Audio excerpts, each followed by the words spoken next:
Hello guys! For today's video ay tuturuan ko kayo kung paano gumawa ng DIY cover ng wedding invitation.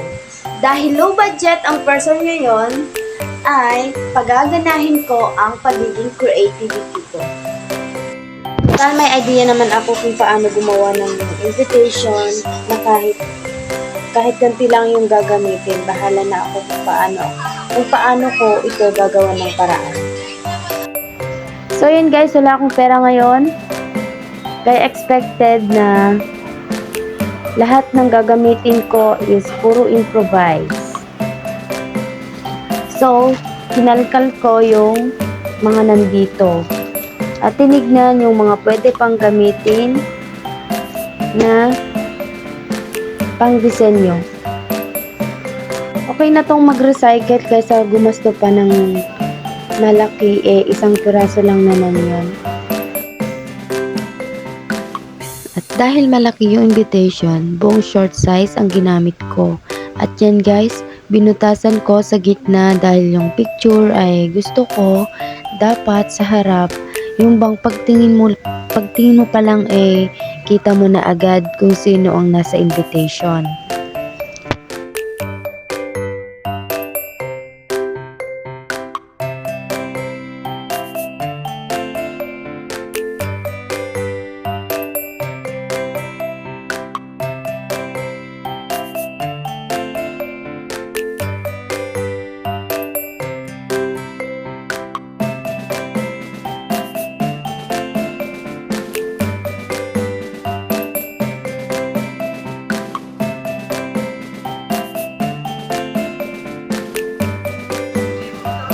Sa loob naman, linagyan ko ng lalagyanan para hindi mahulog itong mga to. Yan yung ilalagay dyan. Medyo nahirapan ako sa part na naidikit ko na yung brown paper.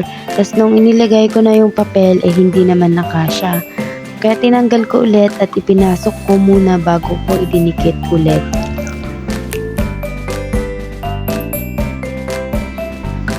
Then sa harap naman ay yung binutasan ko ay linagyan ko ng tali-tali para maganda namang tignan. Kita nyo naman ang pangit ng pagkagupit ko, kaya mas mabuti na lang na disenyohan para kaaya-aya sa mata.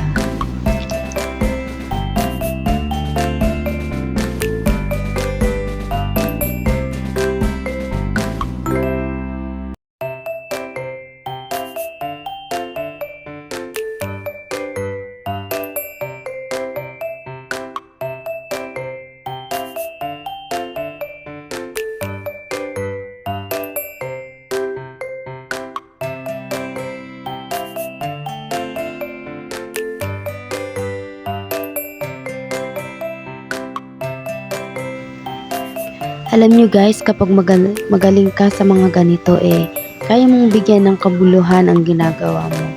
Kaya na lamang ito. Nung una napapangitan ako kasi ang boring ng tignan. Buti na lang medyo gumana yung utak ko. Kaya yan, nagawan ko ng paraan.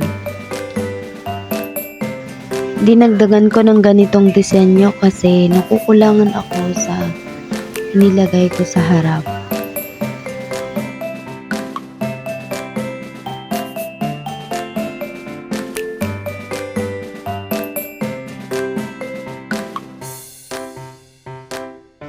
Inilettering ko na yung pangalan naming dalawa.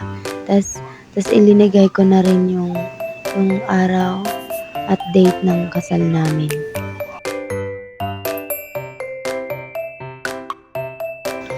Ito po talaga yung purpose ng pag-lettering ko sa pangalan namin.